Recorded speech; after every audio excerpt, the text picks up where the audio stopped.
case briefs, and so much more. LSData's got what you're looking for.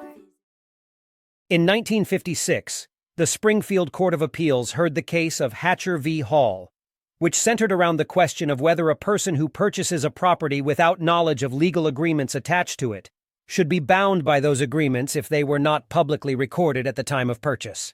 The plaintiff had purchased a tract of land from the defendant, which included an unused filling station. After acquiring the property, the plaintiff discovered a lease had been granted for the exclusive right to provide gasoline and oil products at the station. However, the defendant had also leased a portion of the tract to another party who operated the filling station until going bankrupt. Defendant Hall claimed the plaintiff had knowledge of the lease due to its recordation with the abstract of title and the existence of filling station equipment owned by Hall. In response, the plaintiff sought a declaratory judgment to determine their rights and status under the lease agreement. The court ultimately ruled that the plaintiff was not bound by the lease granted by Defendant Hall, since the title to the tract remained clear of silent unknown equities when Defendant Willard purchased it in 1950 and later descended to the plaintiff, regardless of whether or not the plaintiff had actual notice of the lease. Thus, the judgment of the lower court in favor of the plaintiff was upheld.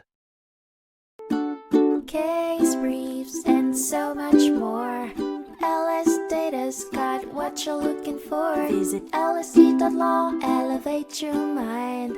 Leave the stress of class.